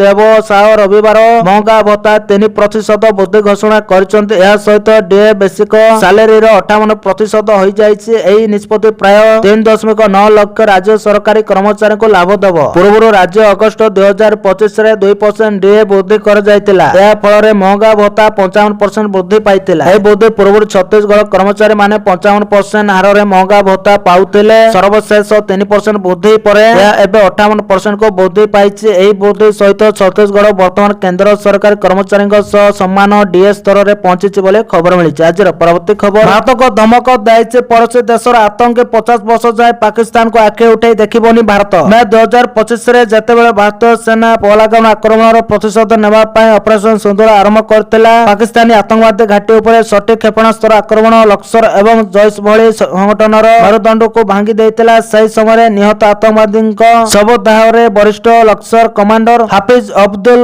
ରଉଫ ବହୁତ କାନ୍ଦୁଥିବାର ଦେଖାଯାଉଥିଲା। କିନ୍ତୁ ଏବେ ନିଜର ପ୍ରତିଷ୍ଠା ବଞ୍ଚାଇବା ପାଇଁ ରାଉଫଙ୍କର ଏକ ନୂତନ ଭିଡିଓ ସାମ୍ନାକୁ ଆସିଛି, ଯେଉଁଥିରେ ସେ ଭାରତକୁ ଧମକ ଦେଇଛନ୍ତି। ସେ ଦାବି କରିଛନ୍ତି ଯେ ଭାରତକୁ ଏପରି ପ୍ରତିହତ କରାଯାଇଛି ଯେ ଆଗାମୀ 50 ବର୍ଷ ପର୍ଯ୍ୟନ୍ତ ପାକିସ୍ତାନକୁ ଚାହିଁବାକୁ ବି ଡରିବ। ଆତଙ୍କବାଦୀ ରଉଫ ମିଛ ପ୍ରଚାର କରିଛନ୍ତି ଯେ ସମଗ୍ର ବିଶ୍ୱ ଏବେ ପାକିସ୍ତାନ ସହିତ ଠିଆ ହୋଇଛି ଏବଂ ଭାରତ ଏକକୀ ହୋଇଯାଇଛି। ସେ ଦାବି କରିଛନ୍ତି ଯେ ତୁର୍କୀ ଏବଂ ବାଂଲାଦେଶ ଭଳି ଦେଶ ପାକିସ୍ତାନକୁ ସମର୍ଥନ କରୁଛନ୍ତି ଏବଂ ଆମେରିକା ମଧ୍ୟ ଏବେ ଭାରତର ମନୋଭାବରେ ବିରକ୍ତ ବୋଲି ଖବର ମିଳିଛି। ଆଜିର ପରବର୍ତ୍ତୀ ଖବର, ଭାରତର ଅର୍ଥନୈତିକ ଅଭିବୃଦ୍ଧିକୁ ନେଇ ବଡ଼ ଘୋଷଣା କଲା ଆଇଏମ୍ଏଫ୍। ଅନ୍ତର୍ଜାତୀୟ ମୁଦ୍ରା ପାଣ୍ଠି ଆଇଏମ୍ଏଫ୍ ଭାରତର ଅର୍ଥନୈତିକ ଅଭିବୃଦ୍ଧିକୁ ନେଇ ଏକ ବଡ଼ ଘୋଷଣା କରିଛି। ଆଇଏମ୍ଏଫ୍ର ଯୋଗାଯୋଗ ବିଭାଗ ନିର୍ଦ୍ଦେଶିକା ଜୁଲି କୋଜା ଗୁରୁବାର ଏକ ଖବରଦାତା ସମ୍ମିଳନୀରେ ଭାରତକୁ ବିଶ୍ୱର ପ୍ରମୁଖ ଅଭିବୃଦ୍ଧି ଇଞ୍ଜିନ ଭାବେ ବର୍ଣ୍ଣନା କରିଛନ୍ତି। ଭାରତର ତୃତୀୟ ତ୍ରୈମାସିକ ଅଭିବୃଦ୍ଧି ହାର ଆଶାଠାରୁ ଅଧିକ ରହିଥିବାରୁ ଆଇଏମ୍ଏଫ୍ ଏହାର ପୂର୍ବ ଅନୁମୋଦନରେ ପରିବର୍ତ୍ତନ କରିବାକୁ ଯାଉଛି। ପୂର୍ବରୁ ଆଇଏମ୍ଏଫ୍ 2025-26 ଆର୍ଥିକ ବର୍ଷ ପାଇଁ ଭାରତର ଜିଡିପି ଅଭିବୃଦ୍ଧି ହାର 6.6% ରହିବ ବୋଲି ଆକଳନ କରିଥିଲା। ବର୍ତ୍ତମାନର ସ୍ଥିତିକୁ ଦେଖିଲେ ଏହି ପୂର୍ବାନୁମାନ ଆହୁରି ବଢିପାରେ। ଦେଶରେ ଘରେ ଉପଭୋଗ ସୁଦୃଢ଼ ରହିଥିବାରୁ ଭାରତର ଅର୍ଥନୀତି ଏତେ ଶକ୍ତିଶାଳୀ ହୋଇପାରିଛି ବୋଲି କୋଜାକ୍ ପ୍ରକାଶ କରିଛନ୍ତି। ଆସନ୍ତା ସପ୍ତାହରେ ଆଇଏମ୍ଏଫ୍ ତାର ୱାର୍ଲଡ ଇକୋନୋମିକ ଆଉଟଲୁକ୍ ରିପୋର୍ଟ ପ୍ରକାଶ କରିବ, ଯେଉଁଥିରେ ଭାରତର ସଂଶୋଧିତ ଅଭିବୃଦ୍ଧି ହାର ସମ୍ପର୍କରେ ସ୍ପଷ୍ଟ ସୂଚନା ମିଳିବ। ବିଶ୍ୱ ଅର୍ଥନୀତିରେ ଅନିଶ୍ଚିତତା ଲାଗି ରହିଥିବା ବେଳେ ଭାରତର ଏହି ସଫଳତା ସମଗ୍ର ବିଶ୍ୱ ପାଇଁ ଏକ ସକାରାତ୍ମକ ସଂକେତ ବୋଲି ଆଇଏମ୍ଏଫ୍ ମତ ଦେଇଛି ବୋଲି ଖବର ମିଳିଛି। ଆଜିର ପରବର୍ତ୍ତୀ ଖବର, ପୁଣି ଟ୍ରମ୍ପଙ୍କ ଧମକ। ଇରାନ ସହ ବ୍ୟବସାୟ କରୁଥିବା ଦେଶ ଉପରେ ଲଗାଇଲେ 25% ଟାରିଫ। ପୁଣି ଟାରିଫ ଲଗାଇଲେ ଆମେରିକା ରାଷ୍ଟ୍ରପତି। ଇରାନ ସହିତ ବ୍ୟବସାୟ କରୁଥିବା ଦେଶ ଉପରେ ଟାରିଫ ଲଗାଇଲେ ଡୋନାଲ୍ଡ ଟ୍ରମ୍ପ ସହଯୋଗୀ ରାଷ୍ଟ୍ର ଉପରେ 25% ଟାରିଫ ଆରୋପ ଲଗାଇଲେ ଟ୍ରମ୍ପ। ହଁ ଆଜ୍ଞା, ଆମେରିକା ଏବଂ ଇରାନ ମଧ୍ୟରେ ବଢୁଥିବା ଉତ୍ତେଜନା ମଧ୍ୟରେ ରାଷ୍ଟ୍ରପତି ଡୋନାଲ୍ଡ ଟ୍ରମ୍ପ ଏକ ବଡ଼ ଏବଂ କଠୋର ପଦକ୍ଷେପ ନେଇଛନ୍ତି। ସେ ସ୍ପଷ୍ଟ କରିଛନ୍ତି ଯେ ଇରାନ ସହିତ ବାଣିଜ୍ୟ କରୁଥିବା ଯେକୌଣସି ଦେଶ ପରିମାଣ ଭୋଗ କରିବ। ଆମେରିକା ଏପରି ଦେଶଗୁଡ଼ିକ ଉପରେ 25% ଶୁଳ୍କ ଘୋଷଣା କରିଛି। ଟ୍ରମ୍ପ ତାଙ୍କ ସୋସିଆଲ ମିଡିଆ ପ୍ଲାଟଫର୍ମ ଟ୍ରୁଥ ସୋସିଆଲରେ ଲେଖିଛନ୍ତି ଯେ ଇରାନ ସହିତ ବ୍ୟବସାୟ କରୁଥିବା ଯେକୌଣସି ଦେଶକୁ ଆମେରିକା ସହିତ ସମସ୍ତ ବାଣିଜ୍ୟ ଉପରେ 25% ଟିକସ ଦେବାକୁ ପଡ଼ିବ। ସେ କହିଛନ୍ତି ଯେ ଏହି ନିୟମ ତୁରନ୍ତ କାର୍ଯ୍ୟକାରୀ ହେବ ଏବଂ ଏଥିରେ କୌଣସି ପରିବର୍ତ୍ତନ ହେବ ନାହିଁ ବୋଲି ଖବର ମିଳିଛି। ଆଜିର ପରବର୍ତ୍ତୀ ଖବର, ଭାଜପା ଜାତୀୟ ସଭାପତି ପାଇଁ ଘୋଷଣା ହେଲା ନିର୍ବାଚନ କାର୍ଯ୍ୟସୂଚୀ। ଏହି ଦିନ ହେବ ସଭାପତି ଚୟନ। ଭାରତୀୟ ଜନତା ପାର୍ଟି ଭାଜପା ଏହାର ଜାତୀୟ ସଭାପତି ନିର୍ବାଚନ ପାଇଁ ଆନୁଷ୍ଠାନିକ କାର୍ଯ୍ୟସୂଚୀ ପ୍ରକାଶ କରିଛି। ଦଳ ଅନୁଯାୟୀ ନାମାଙ୍କନ ପ୍ରକ୍ରିୟା ଜାନୁଆରୀ 19, 2024ରେ ସମାପ୍ତ ହେବ ଏବଂ ନୂତନ ଜାତୀୟ ସଭାପତିଙ୍କ ନାମ ଜାନୁଆରୀ 20, 2024ରେ ଆନୁଷ୍ଠାନିକ ଭାବରେ ଘୋଷଣା କରାଯିବ। ଦଳର ସାଂଗଠନିକ ଗଠନକୁ ମଜବୁତ କରିବା ଏବଂ ଆଗାମୀ ରାଜନୈତିକ ଚ୍ୟାଲେଞ୍ଜ ପାଇଁ ନେତୃତ୍ୱକୁ ପ୍ରସ୍ତୁତ କରିବା ପାଇଁ ଏହି ନିର୍ବାଚନ ପ୍ରକ୍ରିୟାକୁ ଗୁରୁତ୍ୱପୂର୍ଣ୍ଣ ବୋଲି ବିବେଚନା କରାଯାଉଛି। ଆସନ୍ତା 20 ତାରିଖରେ ନିର୍ବାଚନ ଏବଂ 19 ତାରିଖରେ ନାମାଙ୍କନ ଦାଖଲ ପାଇଁ କାର୍ଯ୍ୟସୂଚୀ ପ୍ରକାଶ ପାଇଛି। 19 ତାରିଖ ଅପରାହ୍ନ 2ଟାରୁ 4ଟା ଯାଏଁ ନାମାଙ୍କନ ପ୍ରକ୍ରିୟା ରହିଛି। ଅପରାହ୍ନ 4ଟାରୁ 5ଟା ନାମାଙ୍କନ ଯାଞ୍ଚ, 5ଟାରୁ 6ଟା ନାମାଙ୍କନ ପ୍ରତ୍ୟାହାର ସମୟ ରହିଛି। 20 ତାରିଖରେ ଏହି ସଭାପତିଙ୍କ ନାଁ ଘୋଷଣା କରାଯିବ। ବର୍ତ୍ତମାନ ନୀତିଶ ନବୀନ କାର୍ଯ୍ୟକାରୀ ଅଧ୍ୟକ୍ଷ ଅଛନ୍ତି ବୋଲି ଖବର ମିଳିଛି। ଆଜିର ପରବର୍ତ୍ତୀ ଖବର, ବିଦେଶରେ ଫସିଛନ୍ତି ଭାରତ, ଇରାନରୁ ଆଣିବା ପାଇଁ ଚାଲିଛି ପ୍ରସ୍ତୁତି। ଇରାନରେ ଫସିଥିବା ଭାରତୀୟଙ୍କୁ ଆଣିବା ପାଇଁ ଚାଲିଛି ଜୋରଦାର ପ୍ରସ୍ତୁତି। ଇରାନର ପରିବର୍ତ୍ତନଶୀଳ ରାଜନୈତିକ ପରିସ୍ଥିତି ମଧ୍ୟରେ ଭାରତ ସେଠାରୁ ତାର ନାଗରିକମାନଙ୍କୁ ବାହାର କରିବାକୁ ପ୍ରସ୍ତୁତି ଆରମ୍ଭ କରିଛି। ଫେରିବାକୁ ଚାହୁଁଥିବା ଯେକୌଣସି ଭାରତୀୟକୁ ବୈଦେଶିକ ବ୍ୟାପାର ମନ୍ତ୍ରଣାଳୟ ସହାୟତା କରିବ। ଆମେରିକା ରାଷ୍ଟ୍ରପତି ଡୋନାଲ୍ଡ ଟ୍ରମ୍ପଙ୍କ ଇରାନକୁ ଧମକ ପରେ ଭାରତୀୟ ଅଧିକାରୀମାନେ ପରିସ୍ଥିତିର ନିରନ୍ତର ସମୀକ୍ଷା କରୁଛନ୍ତି। ଇରାନରେ ଥିବା ଭାରତୀୟ ଦୂତାବାସ ଦେଶର ବିଭିନ୍ନ ସ୍ଥାନରେ ଫସି ରହିଥିବା ଭାରତୀୟ ଛାତ୍ରମାନଙ୍କ ବିଷୟରେ ସୂଚନା ସଂଗ୍ରହ କରିବା ଆରମ୍ଭ କରିଛି। ଅନେକ ଅଞ୍ଚଳରେ ଇଣ୍ଟରନେଟ ବିଭ୍ରାଟ ମଧ୍ୟ ସମସ୍ୟା ସୃଷ୍ଟି କରୁଛି। ଗତ 10 ଦିନରେ ଭାରତୀୟ ବୈଦେଶିକ ବ୍ୟାପାର ମନ୍ତ୍ରଣାଳୟ ଇରାନ ସମ୍ପର୍କରେ 2ଟି ପରାମର୍ଶ ଜାରି କରିଛି ବୋଲି ଖବର ମିଳିଛି। ଆଜିର ପରବର୍ତ୍ତୀ ଖବର, ବଢିବ ବିଧାନସଭା ସିଟ୍, ବସି ପାରିବେ 300 ସଦସ୍ୟ, ମୁଖ୍ୟମନ୍ତ୍ରୀ ଦେଲେ ବଡ଼ ସଂକେତ। ବଢିପାରେ ବିଧାନସଭା ଆସନ ସଂଖ୍ୟା। ଓଡ଼ିଶାରେ ବିଧାନସଭା ସୀମା ପୁନଃ ନିର୍ଦ୍ଧାରଣ ନେଇ ମୁଖ୍ୟମନ୍ତ୍ରୀ ଦେଲେ ବଡ଼ ସଂକେତ। ବିଧାନସଭାରେ ବଢିପାରେ ଆଉ 50ଟି ଆସନ ଏବେ 147 ଅଛି, ଯାହା 200କୁ ବଢିପାରେ। ଏହାକୁ ଲକ୍ଷ୍ୟ ରଖି 300 ସଦସ୍ୟ ବସିବା ଭଳି ନୂତନ ଲୋକସଭା ଭବନ ନିର୍ମାଣ କରାଯାଉଛି। ସେଣ୍ଟ୍ରାଲ ଭିଷ୍ଟା ଢାଞ୍ଚାରେ ନୂଆ ଲୋକସଭା ଭବନ ଏବଂ ନୂଆ ବିଧାନସଭା ସୌଧ ନିର୍ମାଣ କରାଯିବ ବୋଲି କହିଛନ୍ତି ମୁଖ୍ୟମନ୍ତ୍ରୀ। ଏଭଳି ଅତ୍ୟାଧୁନିକ ପ୍ରକଳ୍ପର ଆଜି ଭିତ୍ତିପ୍ରସ୍ତର ସ୍ଥାପନ କରିଛନ୍ତି ମୁଖ୍ୟମନ୍ତ୍ରୀ ମୋହନ ଚରଣ ମାଝୀ। ଏଥିପାଇଁ 3623 କୋଟି ଖର୍ଚ୍ଚ କରିବେ ସରକାର। 71.13 ଏକର ଜମିରେ ନିର୍ମାଣ ହେବ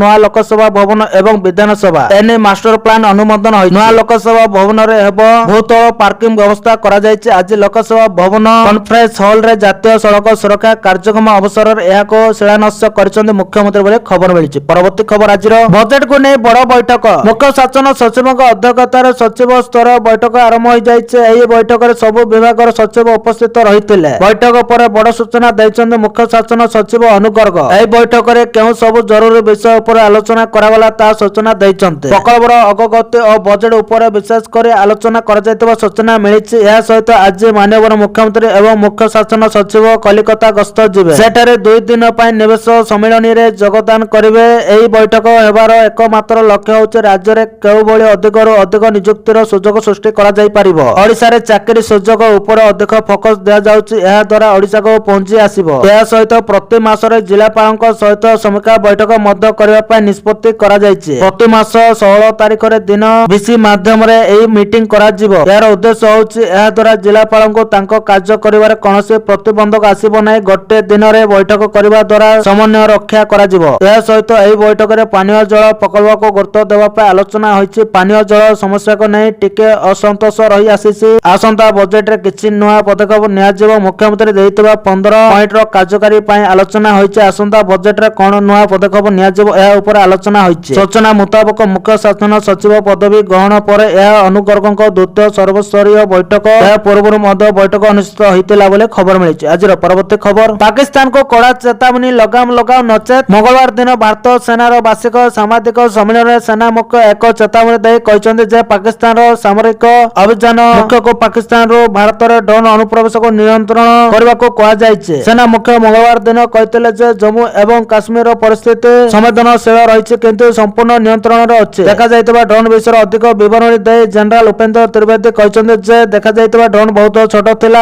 ଏବଂ ସେମାନଙ୍କର ଲାଇଟ୍ ଜଳୁଥିଲା। ସେଗୁଡ଼ିକ ବହୁତ ଉଚ୍ଚତାରେ ଉଡୁନଥିଲା। ସେ କହିଛନ୍ତି ଯେ ଜାନୁଆରୀ 10ରେ ପ୍ରାୟ 6ଟି ଡ୍ରୋନ୍ ଦେଖାଯାଇଥିଲା ଏବଂ ଜାନୁଆରୀ 11 ଏବଂ ଏବଂ 12ରେ 2ରୁ 3ଟି ଡ୍ରୋନ୍ ଦେଖାଯାଇଥିଲା ବୋଲି ଖବର ମିଳିଛି। ଆଜିର ପରବର୍ତ୍ତୀ ଖବର, ଆମେରିକୀୟ ରାଷ୍ଟ୍ରଦୂତଙ୍କ ବଡ଼ ବୟାନ ଶୁଳ୍କ ବିବାଦ ଭିତରେ ଭାରତ ଗସ୍ତରେ ଆସିପାରନ୍ତି ରାଷ୍ଟ୍ରପତି ଟ୍ରମ୍ପ। ଭାରତରେ ନୂତନ ଆମେରିକୀୟ ରାଷ୍ଟ୍ରଦୂତ ସଂଖ୍ୟଗର ଦାୟିତ୍ୱ ଗ୍ରହଣ କରିବା ପରେ ଏକ ଗୁରୁତ୍ୱପୂର୍ଣ୍ଣ ବିବୃତ୍ତି ଦେଇଛନ୍ତି। ସେ କହିଛନ୍ତି ଯେ ରାଷ୍ଟ୍ରପତି ଟ୍ରମ୍ପ ଏବଂ ପ୍ରଧାନମନ୍ତ୍ରୀ ମୋଦିଙ୍କ ମଧ୍ୟରେ ବନ୍ଧୁତା ଅତ୍ୟନ୍ତ ସର୍ବସ୍ୱ ଏବଂ ଦୃଢ଼। ସେ ବ୍ୟାଖ୍ୟା କରିଛନ୍ତି ଯେ ସେ ନିଜେ ରାଷ୍ଟ୍ରପତି ଟ୍ରମ୍ପଙ୍କ ସହିତ ସାରା ବିଶ୍ୱ ଭ୍ରମଣ କରିଛନ୍ତି ଏବଂ ଏହି ବନ୍ଧୁତାର ପ୍ରମାଣ ଦେଇପାରନ୍ତି। ସ୍ୱର୍ଗୀୟ ଗର କହିଥିଲେ ଯେ ଭାରତ ଏବଂ ଆମେରିକା ମଧ୍ୟରେ ସମ୍ପର୍କ କେବଳ ପାରସ୍ପରିକ ଲାଭ ଉପରେ ଆଧାରିତ ନୁହେଁ ବରଂ ବିଶ୍ୱାସ ଏବଂ ସହଯୋଗ ଉପରେ ଆଧାରିତ। ସେ ଆହୁରି ମଧ୍ୟ କହିଥିଲେ ଯେ ପ୍ରକୃତ ବନ୍ଧୁମାନଙ୍କ ମଧ୍ୟରେ କେତେକ ସମୟରେ ମତଭେଦ ହୋଇପାରେ କିନ୍ତୁ ଶେଷରେ ସେଗୁଡ଼ିକୁ ସମାଧାନ କରିପାରନ୍ତି। ସେ ଟ୍ରମ୍ପଙ୍କ ଭାରତ ଗସ୍ତ ବିଷୟରେ ଏକ ଗୁରୁତ୍ୱପୂର୍ଣ୍ଣ ଅପଡେଟ୍ ମଧ୍ୟ ପ୍ରଦାନ କରିଥିଲେ। ଟ୍ରମ୍ପ କେବେ ଆସିବେ? ସ୍ୱର୍ଗୀୟ ଗର କହିଛନ୍ତି, ମୁଁ ଆଶା କରୁଛି ରାଷ୍ଟ୍ରପତି ଖୁବ୍ ଶୀଘ୍ର ଭାରତ ଗସ୍ତରେ ଆସିବେ, ହୁଏତ ଆଗାମୀ ବର୍ଷ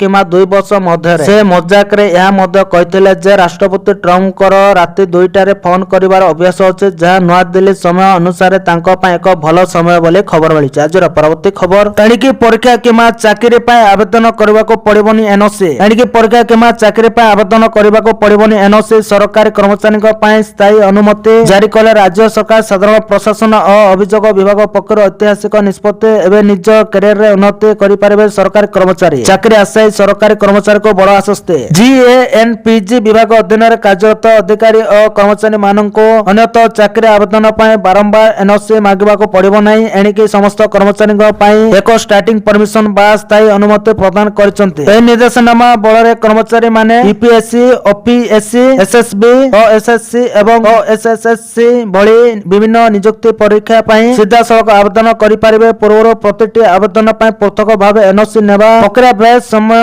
ସାପେକ୍ଷ ଥିଲା ବୋଲି ଖବର ମିଳିଛି। ଆଜିର ପରବର୍ତ୍ତୀ ଖବର, ହୋଇଗଲା ଫାଇନାଲ ଘୋଷଣା ହେଲା ତାରିଖ। ଏହି ଦିନ ଚାଷୀଙ୍କ ଖାତାକୁ ଆସିବ ପିଏମ୍ କିଷାନ ଟଙ୍କାର 22ତମ କିସ୍ତି। ଭାରତରେ ଲକ୍ଷ ଲକ୍ଷ ଚାଷୀ ବାସ କରନ୍ତି ଯାହାଙ୍କର ଜୀବିକା ସିଧାସଳଖ କୃଷି ଉପରେ ନିର୍ଭର କରେ। ଏହି ଚାଷୀମାନଙ୍କୁ ଆର୍ଥିକ ସହାୟତା ପ୍ରଦାନ କରିବା ପାଇଁ କେନ୍ଦ୍ର ଏବଂ ରାଜ୍ୟ ସରକାର ସମୟ ସମୟରେ ବିଭିନ୍ନ ଯୋଜନା ଆରମ୍ଭ କରନ୍ତି। ଗୋଟିଏ ଗୁରୁତ୍ୱପୂର୍ଣ୍ଣ ଯୋଜନା ହେଉଛି ପ୍ରଧାନମନ୍ତ୍ରୀ କିଷାନ ସମ୍ମାନ ନିଧି ଯୋଜନା, ଯାହା କ୍ଷୁଦ୍ର ଏବଂ ଆର୍ଥିକ ଭାବରେ ପଛୁଆ ଚାଷୀମାନଙ୍କୁ ସିଧାସଳଖ ଆର୍ଥିକ ସହାୟତା ପ୍ରଦାନ କରେ। ଏହି ଯୋଜନା ଅଧୀନରେ ପ୍ରତିବର୍ଷ 3ଟି ସମାନ କିସ୍ତିରେ ଚାଷୀଙ୍କ ଆକାଉଣ୍ଟକୁ 2,000 ଟଙ୍କା ସ୍ଥାନାନ୍ତର କରାଯାଏ। ଏପର୍ଯ୍ୟନ୍ତ ଏହି ଯୋଜନାରେ 21ଟି କିସ୍ତି ଜାରି କରାଯାଇଛି ଏବଂ ଲକ୍ଷ ଲକ୍ଷ ଚାଷୀ ଏଥିରୁ ଉପକୃତ ହୋଇଛନ୍ତି। ଚାଷୀମାନେ ଏବେ 22ତମ କିସ୍ତି ପାଇଁ ଉତ୍ସାହର ସହିତ ଅପେକ୍ଷା କରିଛନ୍ତି। ସେମାନଙ୍କ ମନରେ ପ୍ରଶ୍ନ ହେଉଛି 22ତମ କିସ୍ତି କେବେ ଜାରି ହେବ? ତେବେ ଆସନ୍ତୁ ନୂଆ ଅପଡେଟ୍ ସେୟାର କରିବା ଏବଂ ଚାଷୀମାନଙ୍କୁ କଣ କଣ କରିବାକୁ ପଡ଼ିବ ତାହା ଜାଣିବା। ଏପର୍ଯ୍ୟନ୍ତ ପ୍ରଧାନମନ୍ତ୍ରୀ କିଷାନ ଯୋଜନା ଅଧୀନରେ ଚାଷୀଙ୍କ ଆକାଉଣ୍ଟକୁ ମୋଟ 21ଟି କିସ୍ତି ସ୍ଥାନାନ୍ତରିତ ହୋଇଛି। ଯୋଜନାର ଢାଞ୍ଚା ଅନୁସାରେ ପ୍ରତ୍ୟେକ କିସ୍ତି ପ୍ରାୟ ପ୍ରତି 4 ମାସରେ ଜାରି କରାଯାଇଛି। ପୂର୍ବ କିସ୍ତିର ସମୟସୀମାକୁ ଆଧାର କରି ଫେବୃଆରୀ ପରବର୍ତ୍ତୀ କିସ୍ତି ପାଇଁ ଉପଯୁକ୍ତ ସମୟ ମନେ ହେଉଛି। ବର୍ତ୍ତମାନ ସରକାରଙ୍କ ଦ୍ୱାରା କୌଣସି ସରକାରୀ ତାରିଖ ଘୋଷଣା କରାଯାଇନାହିଁ, ହେଲେ ଗଣମାଧ୍ୟମ ରିପୋର୍ଟ ଅନୁଯାୟୀ ଫେବୃଆରୀରେ 22ତମ କିସ୍ତି ପ୍ରକାଶିତ ହେବାର ଆଶା କରାଯାଉଛି। ଏହା ମଧ୍ୟ ବିଶ୍ୱାସ କରାଯାଉଛି ଯେ ପ୍ରଧାନମନ୍ତ୍ରୀ ନରେନ୍ଦ୍ର ମୋଦି ନିଜେ ଏହି କିସ୍ତି ଜାରି କରିପାରନ୍ତି ଯେପରି ପୂର୍ବ ଅନେକ କିସ୍ତି ସହିତ ହୋଇଛି। ସରକାର ଫେବୃଆରୀରେ ମଧ୍ୟ ବଜେଟ୍ ଉପସ୍ଥାପନ କରିବେ, ତେଣୁ ଏହା ବିଶ୍ୱାସ କରାଯାଉଛି ଯେ ବଜେଟ୍ ପୂର୍ବରୁ କିସ୍ତି ଜାରି ହୋଇପାରେ, ହେଲେ ସଠିକ ତାରିଖ କେବଳ ସରକାରୀ ସୂଚନା ପରେ ଜଣାପଡ଼ିବ ବୋଲି ଖବର ମିଳିଛି। ଆଜିର ପରବର୍ତ୍ତୀ ଖବର, ଟ୍ରମ୍ପଙ୍କ ସବୁଠୁ ବଡ଼ ଡର ସାରା ଦୁନିଆକୁ ଧମକ ଦେଇ କେବଳ ଏହି ଜିନିଷକୁ ପାଇବାକୁ ଚାହୁଁଛି ଆମେରିକା। ଆମେରିକାର ରାଷ୍ଟ୍ରପତି ଡୋନାଲ୍ଡ ଟ୍ରମ୍ପ 180 ଦିନ ମଧ୍ୟରେ ଗୁରୁତ୍ୱପୂର୍ଣ୍ଣ ଖଣିଜ ପଦାର୍ଥ ଏବଂ ବିରଳ ପୃଥିବୀ ଯୋଗାଣ ଉପରେ ଚୁକ୍ତିନାମା କରିବାକୁ ସହଯୋଗ ଏବଂ ବାଣିଜ୍ୟିକ ଅଂଶୀଦାରମାନଙ୍କୁ ନିର୍ଦ୍ଦେଶ ଦେଇଛନ୍ତି। ସାଉଥ ଚାଇନା ମର୍ଣ୍ଣିଂ ପୋଷ୍ଟ ଅନୁଯାୟୀ ଯଦି ଏହି ଚୁକ୍ତିନାମା ନିର୍ଦ୍ଧାରିତ ସମୟ ମଧ୍ୟରେ ନ ହୁଏ ତେବେ ଆମେରିକା ଶୁଳ୍କ ଏବଂ ବାଣିଜ୍ୟିକ କଟକଣା ଲଗାଇବାକୁ ଧମକ ଦେଇଛି। ଏକ ଘୋଷଣାନାମାରେ ଟ୍ରମ୍ପ କହିଛନ୍ତି ଯେ ବିଦେଶୀ ଦେଶରେ ପ୍ରକ୍ରିୟାକରଣ ହେଉଥିବା ଗୁରୁତ୍ୱପୂର୍ଣ୍ଣ ଖଣିଜ ପଦାର୍ଥ ଉପରେ ଆମେରିକାର ନିର୍ଭରଶୀଳତା ଜାତୀୟ ସରକାର ପାଇଁ ବିପଦ ସୃଷ୍ଟି କରୁଛି। ଲିଥିୟମ, କୋବାଲ୍ଟ ଏବଂ ବିରଳ ପୃଥିବୀ ଉପାଦାନ ଭଳି ଗୁରୁତ୍ୱପୂର୍ଣ୍ଣ ଖଣିଜ ପଦାର୍ଥ ଉନ୍ନତ ଉତ୍ପାଦନ ପ୍ରତିରକ୍ଷା ପ୍ରଣାଳୀ, ଅର୍ଦ୍ଧପରିବାହୀ ଏବଂ ସ୍ୱଚ୍ଛ ଶକ୍ତି ପ୍ରଯୁକ୍ତି ବିଦ୍ୟା ପାଇଁ ଅତ୍ୟାବଶ୍ୟକ। ବର୍ତ୍ତମାନ ଚୀନ ଏହି ଖଣିଜ ପଦାର୍ଥ ଗୁଡ଼ିକର ପ୍ରକ୍ରିୟାକରଣରେ ପ୍ରାଧାନ୍ୟ ବିସ୍ତାର କରୁଛି। ବିଶ୍ୱର ବିରଳ ପୃଥିବୀ ବିଶୋଧନର 70% ଅଧିକ ଏବଂ ବ୍ୟାଟେରୀ ଗ୍ରେଡ୍ ଖଣିଜ ଉତ୍ପାଦନର ଏକ ଗୁରୁତ୍ୱପୂର୍ଣ୍ଣ ଅଂଶ ବୋଲି ଖବର ମିଳିଛି। ଆଜିର ପରବର୍ତ୍ତୀ ଖବର, ଦଶମ ପାସ୍ ପିଲାଙ୍କ ପାଇଁ ବଡ଼ ନିଯୁକ୍ତି। ଡାକ ସେବାରେ 25,000ରୁ ଅଧିକ ପଦବୀ ଖାଲି, ବିନା ପରୀକ୍ଷାରେ ମିଳିବ ଚାକିରି। ସରକାରୀ ଚାକିରି ପାଇଁ ପ୍ରସ୍ତୁତ ହେଉଥିବା ଯୁବକ ଯୁବତୀଙ୍କ ପାଇଁ ଗୁରୁତ୍ୱପୂର୍ଣ୍ଣ ଖବର। ଡାକ ବିଭାଗ ତଥା ଇଣ୍ଡିଆ ପୋଷ୍ଟରେ ଗ୍ରାମୀଣ ଡାକ ସେବକ ଜିଡିଏସ୍ 2024 ନିଯୁକ୍ତିକୁ ନେଇ ବଡ଼ ଖବର ମିଳିଛି। ରିପୋର୍ଟ ଅନୁଯାୟୀ ଡାକ ବିଭାଗ 25,000ରୁ ଅଧିକ ଗ୍ରାମୀଣ ଡାକ ସେବକଙ୍କୁ ନିଯୁକ୍ତି ଦେବାକୁ ଯାଉଛି। ଏଥିପାଇଁ ପ୍ରସ୍ତୁତି ଆରମ୍ଭ ହୋଇଯାଇଛି। ସାରା ଦେଶରେ 25,000ରୁ ଅଧିକ ଗ୍ରାମୀଣ ଡାକ ସେବକ ଜିଡିଏସ୍ ନିଯୁକ୍ତି ପାଇଁ ଏହି ସପ୍ତାହରେ ଏକ ବ୍ୟକ୍ତି ପ୍ରକାଶ ପାଇବାର ସମ୍ଭାବନା ରହିଛି। ଆବେଦନ ପ୍ରକ୍ରିୟା ମଧ୍ୟ ଏହି ମାସ ମାସରେ ଆରମ୍ଭ ହେବ। ଆଗ୍ରହୀ ଏବଂ ଯୋଗ୍ୟ ପ୍ରାର୍ଥୀମାନେ ଭାରତ ପୋଷ୍ଟର ଅଫିସିଆଲ ୱେବସାଇଟ ରେ ଏହି ନିଯୁକ୍ତି ପାଇଁ ଆବେଦନ କରିପାରିବେ ବୋଲି ଖବର ମିଳିଛି। ଆଜିର ପରବର୍ତ୍ତୀ ଖବର, ପିଏମ ସୂର୍ଯ୍ୟ ଘର ଯୋଜନାରେ ଲାଭ ଉଠାଇବାକୁ ରହନ୍ତୁ ପ୍ରସ୍ତୁତ, ବଜେଟରେ ହେବାକୁ ଯାଉଛି ବଡ଼ ଘୋଷଣା। 2024ର କେନ୍ଦ୍ର ବଜେଟରେ ପ୍ରଧାନମନ୍ତ୍ରୀ ସୂର୍ଯ୍ୟ ଘର ଯୋଜନା ସମ୍ପର୍କରେ ଏକ ବଡ଼ ଘୋଷଣା ହୋଇପାରେ। ସରକାର ଫେବୃଆରୀ 2024ରେ ପ୍ରଧାନମନ୍ତ୍ରୀ ସୂର୍ଯ୍ୟ ଘର ମାଗଣା ବିଦ୍ୟୁତ ଯୋଜନା ଆରମ୍ଭ କରିଥିଲେ। ତଥାପି ପ୍ରଧାନମନ୍ତ୍ରୀ ନରେନ୍ଦ୍ର ମୋଦି ଫେବୃଆରୀ 13, 2024ରେ ଏହାକୁ ଆନୁଷ୍ଠାନିକ ଭାବରେ ଉଦ୍ଘାଟନ କରିଥିଲେ। ସରକାରୀ ଅଧିକାରୀଙ୍କ ଅନୁଯାୟୀ ସରକାର ଏହି ଯୋଜନା ଅଧୀନରେ ଛାତ ଉପରେ ସୌର ପ୍ୟାନେଲର ବ୍ୟବହାର ବୃଦ୍ଧି କରିବା ଉପରେ ଧ୍ୟାନ ଦେଉଛନ୍ତି। ନବୀକରଣୀୟ ଶକ୍ତିର ଅଭିବୃଦ୍ଧିକୁ ତ୍ୱରାନ୍ୱିତ କରିବା ପାଇଁ ସରକାର ଗ୍ରିଡ୍ ସମ୍ବନ୍ଧୀୟ ପ୍ରତିବନ୍ଧକଗୁଡ଼ିକୁ ମଧ୍ୟ ସମାଧାନ କରୁଛନ୍ତି। କେନ୍ଦ୍ର ଶକ୍ତି ମନ୍ତ୍ରୀ ପ୍ରହ୍ଲାଦ ଯୋଶୀ ଗତ ମାସର ଏକ ସାକ୍ଷାତକାରରେ କହିଥିଲେ ଯେ ସରକାର 2024 ସୁଦ୍ଧା 50-55 ଲକ୍ଷ ଛାତ ଉପରେ ସୌର ସ୍ଥାପନର ଲକ୍ଷ୍ୟ ରଖିଛନ୍ତି। ଏହାକୁ ହାସଲ କରିବା ପାଇଁ ସରକାର ଏହି ଯୋଜନାରେ ଅଧିକ ଖର୍ଚ୍ଚ ଘୋଷଣା କରିପାରନ୍ତି। ନବୀକରଣୀୟ ଶକ୍ତିର ବ୍ୟବହାର ବୃଦ୍ଧି କରିବାରେ ଛାତ ଉପରେ ସୌର ଏକ ପ୍ରମୁଖ ଭୂମିକା ଗ୍ରହଣ କରେ। ଏହା ପରିବାରର ବିଦ୍ୟୁତ ଖର୍ଚ୍ଚ ହ୍ରାସ କରୁଛି ଏବଂ ବଣ୍ଟନ କମ୍ପାନୀଗୁଡ଼ିକ ପାଇଁ ସର୍ବାଧିକ ଚାହିଦା ପରିଚାଳନା କରିବା ସହଜ କରୁଛି। କେନ୍ଦ୍ର ବଜେଟ 2025ରେ ସରକାର ପ୍ରଧାନମନ୍ତ୍ରୀ ସୂର୍ଯ୍ୟ ଘର ଯୋଜନା ପାଇଁ 20,000 କୋଟି ଆବଣ୍ଟନ କରିଛନ୍ତି। ମନ୍ତ୍ରୀ କହିଛନ୍ତି ଯେ ପର୍ଯ୍ୟନ୍ତ FY27 ବିଷୟରେ କଥା ହେଉଛି କୌଣସି ବାଧା ନାହିଁ। ନୂତନ ଏବଂ ନବୀକରଣୀୟ ଶକ୍ତି ମନ୍ତ୍ରାଳୟର ଆବଶ୍ୟକତାକୁ ଯେକୌଣସି ସମର୍ଥନ ଅର୍ଥ ମନ୍ତ୍ରାଳୟ ଦ୍ୱାରା ଯୋଗାଇ ଦିଆଯାଉଛି କାରଣ ଏହା ପ୍ରଧାନମନ୍ତ୍ରୀ ଦୃଷ୍ଟିକୋଣ। ସେ ଆହୁରି ମଧ୍ୟ କହିଛନ୍ତି, ମୁଁ ଆପଣଙ୍କୁ କହିପାରିବି ଯେ ପ୍ରଧାନମନ୍ତ୍ରୀ ସୂର୍ଯ୍ୟ ଘର, ନବୀକରଣୀୟ ଶକ୍ତି ଏବଂ ଜାତୀୟ ସବୁଜ ହାଇଡ୍ରୋଜେନ ମିଶନ ସର୍ବାଧିକ ପ୍ରାଥମିକତା ହେବ ବୋଲି ଖବର ମିଳିଛି। ଆଜିର ପରବର୍ତ୍ତୀ ଖବର, ଆଉ ଲାଗିବନି 500% ଉଚ୍ଚ ଟାରିଫ, ଆମେରିକା ସହ ବଡ଼ ଡିଲ୍ କରିଦେଲା ଭାରତ। ନିକଟରେ ଆମେରିକା ରାଷ୍ଟ୍ରପତି ଡୋନାଲ୍ଡ ଟ୍ରମ୍ପ ରୁଷରୁ ଅଶୋଧିତ ତେଲ କ୍ରୟ କରୁଥିବା ଦେଶଗୁଡ଼ିକ ଉପରେ 500% ପର୍ଯ୍ୟନ୍ତ ଶୁଳ୍କ ଲଗାଇବାକୁ ଧମକ ଦେଇଥିଲେ। ଭାରତ ରୁଷରୁ ଶସ୍ତା ଅଶୋଧିତ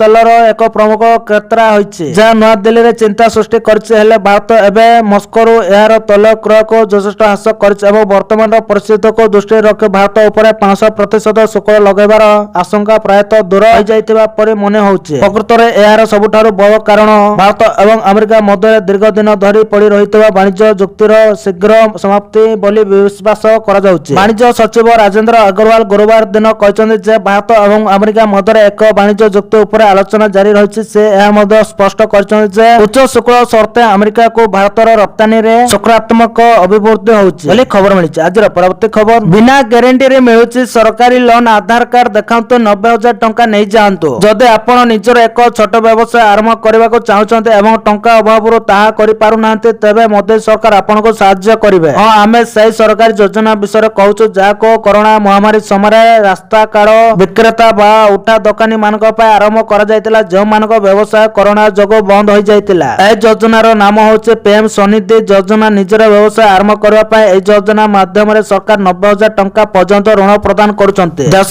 କରୋନା ମହାମାରୀରୁ ମୁକ୍ତ ହୋଇସାରିଛି, କିନ୍ତୁ କ୍ଷୁଦ୍ର ବ୍ୟବସାୟୀଙ୍କୁ ସାହାଯ୍ୟ କରିବା ପାଇଁ ମୋଦି ସରକାର ପିଏମ୍ ସ୍ୱନିଧି ଯୋଜନାର ସମୟ ସୀମାକୁ 31 ମାର୍ଚ୍ଚ 2023 ପର୍ଯ୍ୟନ୍ତ ବୃଦ୍ଧି କରିଛନ୍ତି। ଏହା ଅଧୀନରେ ଲୋକଙ୍କୁ ନିଜ ବ୍ୟବସାୟ ଆରମ୍ଭ କରିବା ପାଇଁ ଆର୍ଥିକ ସହାୟତା ଦିଆଯାଏ। ପୂର୍ବରୁ ଏହି ସରକାରୀ ଯୋଜନାରେ 80,000 ଟଙ୍କା ପର୍ଯ୍ୟନ୍ତ ଋଣ ମିଳୁଥିଲା, ଯାହାକୁ ଗତ 2025 ବର୍ଷରେ ମୋଦି ସରକାର ବୃଦ୍ଧି କରି 90,000 ଟଙ୍କା କରିଛନ୍ତି। ଏହା ବ୍ୟତୀତ ରାସ୍ତାକଡ଼ ବିକ୍ରେତାଙ୍କୁ UPI ସଂଯୁକ୍ତ ରୂପେ କ୍ରେଡିଟ୍ କାର୍ଡ ମଧ୍ୟ ପ୍ରଦାନ କରାଯାଉଛି। ଖୁଚୁରା ଏବଂ ପାଇକାରୀ କାରବାର ପାଇଁ ଡିଜିଟାଲ ପେମେଣ୍ଟ ଉପରେ କ୍ୟାଶବ୍ୟାକ୍ ମଧ୍ୟ ଦିଆଯାଉଛି। ଏହି ସରକାରୀ ଯୋଜନାର ସବୁଠାରୁ ବଡ଼ ବିଶେଷ ହେଉଛି ଏହା ଅଧୀନରେ 90,000 ଟଙ୍କା ପର୍ଯ୍ୟନ୍ତ ଋଣ ବିନା କୌଣସି ଗ୍ୟାରେଣ୍ଟିରେ ଦିଆଯାଉଛି, ଯାହା ଏହାର ଲୋକପ୍ରିୟତା ବୃଦ୍ଧି କରିବାରେ ପ୍ରମୁଖ ଭୂମିକା ଗ୍ରହଣ କରୁଛି। ପିଏମ୍ ସ୍ୱନିଧି ଯୋଜନାରେ ଏହି ଅର୍ଥ 3ଟି ପର୍ଯ୍ୟାୟରେ ଦିଆଯାଏ, ଅର୍ଥାତ୍ ହିତାଧିକାରୀଙ୍କ ବିଶ୍ୱସନୀୟତା ଆଧାରରେ ଛୋଟ ପରିମାଣରୁ ଆରମ୍ଭ କରି ବଡ଼ ପରିମାଣର ଋଣ ଦିଆଯାଏ। ପ୍ରଥମ କିସ୍ତି ପରିଶୋଧ କରିବା ପରେ ଦ୍ୱିତୀୟ କିସ୍ତିରେ ଅଧିକ ଏବଂ ପରେ ତୃତୀୟ କିସ୍ତିରେ ତାଠାରୁ ବି ଅଧିକ ଋଣ ମିଳିଥାଏ। ସ୍ୱନିଧି ଯୋଜନା ଅଧୀନରେ ଆବେଦନକାରୀଙ୍କ ଆବେଦନ ମଞ୍ଜୁର ହେବା ପରେ ସରକାର ପ୍ରଥମ କିସ୍ତିରେ 15,000 ଟଙ୍କା ଦିଅନ୍ତି, ଦ୍ୱିତୀୟ କିସ୍ତି 25,000 ଟଙ୍କା ଏବଂ ତୃତୀୟ କିସ୍ତି 50,000 ଟଙ୍କାର ହୋଇଥାଏ। ବିନା କୌଣସି ଗ୍ୟାରେଣ୍ଟିରେ ପ୍ରଥମ କିସ୍ତି ଭାବେ ମିଳିଥିବା 15,000 ଟଙ୍କାକୁ ନିର୍ଦ୍ଧାରିତ ସମୟ ମଧ୍ୟରେ ଫେରସ୍ତ କରିବା ପରେ ଏହି ଦ୍ୱିତୀୟ କିସ୍ତି ଜାରି କରାଯାଏ ଏବଂ ଏହାକୁ ମଧ୍ୟ ଠିକ୍ ସମୟରେ ପରିଶୋଧ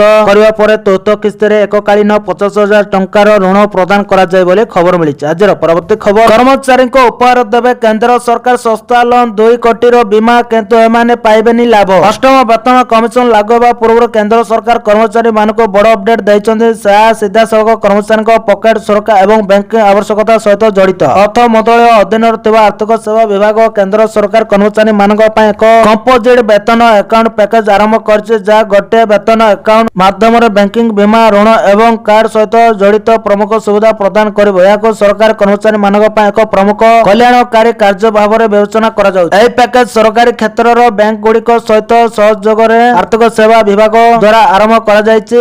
ଏହାର ଲକ୍ଷ୍ୟ ହେଉଛି କର୍ମଚାରୀ ମାନଙ୍କୁ ଏକାଧିକ ସ୍ଥାନକୁ ଯିବାକୁ ନ ଦେଇ ଗୋଟିଏ ଆକାଉଣ୍ଟରେ ସମସ୍ତ ଆବଶ୍ୟକ ଆର୍ଥିକ ସେବା ଯୋଗାଇବ। ଅଷ୍ଟମ ବେତନ କମିଶନ ସହ ଜଡ଼ିତ ଦରମା ଭତ୍ତା ଏବଂ ସୁବିଧା ସମ୍ପର୍କରେ ଆଲୋଚନା ଜୋର ଧରିଥିବା ବେଳେ ଏହି ପଦକ୍ଷେପ ଗୁଡିକ କର୍ମଚାରୀ ମାନଙ୍କ ପାଇଁ ଏକ ବଡ ଆଶ୍ୱସ୍ତି ଭାବରେ ଦେଖାଯାଉଛି ବୋଲି ଖବର ମିଳିଛି। ଆଜିର ପରବର୍ତ୍ତୀ ଖବର, ରାଜ୍ୟବାସୀଙ୍କୁ ବଡ ଉପହାର ଦେଲେ ମୁଖ୍ୟମନ୍ତ୍ରୀ କଲେ ବଡ ଘୋଷଣା। ରାଜ୍ୟର ସଡକ ସୁରକ୍ଷା ଓ ବିକାଶ କ୍ଷେତ୍ରରେ ଆଜି ଏକ ଐତିହାସିକ ଦିନ। ସାରା ରାଜ୍ୟରେ ଏବେ ଜାତୀୟ ସଡକ ସୁରକ୍ଷା ମାସ ପାଳିତ ହେଉଥିବା ବେଳେ ଆଜି ମୁଖ୍ୟମନ୍ତ୍ରୀ ମୋହନ ଚରଣ ମାଝୀ ସଡକ ସୁରକ୍ଷା ପାଇଁ ଅନେକ ଯୁଗାନ୍ତକାରୀ ପଦକ୍ଷେପ ଆରମ୍ଭ କରିଛନ୍ତି। ଏହା ସହିତ ରାଜ୍ୟ ରାଜଧାନୀର କାୟାକଳ୍ପ ହେଲା ଭଳି ଦୁଇଟି ଗୁରୁତ୍ୱପୂର୍ଣ୍ଣ ପ୍ରକଳ୍ପ ଶିଳାନ୍ୟାସ ମଧ୍ୟ କରିଛନ୍ତି। ମୁଖ୍ୟମନ୍ତ୍ରୀ କହିଛନ୍ତି ଯେ ସଡକ ସୁରକ୍ଷା ପାଇଁ ରାଜ୍ୟ ସରକାର 4ଟି ଇ ପାଳନ କରିବା ଉପରେ ଗୁରୁତ୍ୱ ଦେଇଛନ୍ତି। ସେଗୁଡିକ ହେଲା ଏଜୁକେସନ ବା ଶିକ୍ଷା, ଏନଫୋର୍ସମେଣ୍ଟ ବା ନିୟମର କଡାକଡି ଅନୁପାଳନ, ଇଞ୍ଜିନିୟରିଂ ବା ଯୋଗାଯୋଗ ଭିତ୍ତିଭୂମି ଓ ଯାନବାହନରେ ଉନ୍ନତ ଇଞ୍ଜିନିୟରିଂ ବିଦ୍ୟା ପ୍ରୟୋଗ କରି ସୁରକ୍ଷା ବ୍ୟବସ୍ଥାକୁ ସୁଦୃଢ କରିବା ଏବଂ ଏମର୍ଜେନ୍ସି ବା ଜରୁରୀ ସମୟରେ ତୁରନ୍ତ ଚିକିତ୍ସା ସହାୟତା ପ୍ରଦାନ। ଏହି 4ଟି ନିୟମ ଅନୁପାଳନ ସହିତ ମୁଖ୍ୟମନ୍ତ୍ରୀ ବ୍ୟକ୍ତିଗତ ଭାବେ ଆଉ 2ଟି ଅନୁପାଳନ ପାଇଁ ପରାମର୍ଶ ଦେଇଛନ୍ତି। ଏହା ହେଲା ଏନଫୋର୍ସମେଣ୍ଟ ଭାଇଓଲେସନ, ଯାନବାହନର ପ୍ରଦୂଷଣ ନିୟମକୁ ସଠିକ ଭାବେ ପାଳନ କରିବା ସହିତ ସଡକ ସୁରକ୍ଷାର ଯେଉଁ ନିୟମ ଗୁଡିକ ଅଛି ତାର ଫଳାଫଳ ସମ୍ପର୍କରେ ଉପଯୁକ୍ତ ମୂଲ୍ୟାୟନ କରିବା ପାଇଁ ମୁଖ୍ୟମନ୍ତ୍ରୀ ପରାମର୍ଶ ଦେଇଥିଲେ ବୋଲି ଖବର ମିଳିଛି। ତ ଧନ୍ୟବାଦ ଦର୍ଶକ ବନ୍ଧୁ ମାନେ, ଏଥିଲା ଆଜିର 20ଟି ବଡ ମୁଖ୍ୟ ଖବର। ଯଦି ଭିଡିଓଟି ଭଲ ଲାଗିଛି ହେଲେ ଭିଡିଓକୁ ଲାଇକ୍ କରିବା ସହିତ ଆମ ଚ୍ୟାନେଲକୁ ସବସ୍କ୍ରାଇବ କରି ପାଖରେ ଥିବା ବେଲ ଆଇକନକୁ ଦବାଇ ଅଲ୍ ଉପରେ କ୍ଲିକ୍ କରି ରଖନ୍ତୁ, ଯାହାଦ୍ୱାରା ଯେବେ ବି ଯେକୌଣସି ଖବର ସର୍ବପ୍ରଥମେ ଜାଣିପାରିବେ। ଆଉ ଭିଡିଓକୁ ଶେଷ ପର୍ଯ୍ୟନ୍ତ ଦେଖିଥିବାରୁ ଆପଣମାନଙ୍କୁ ବହୁତ ବହୁତ ଧନ୍ୟବାଦ।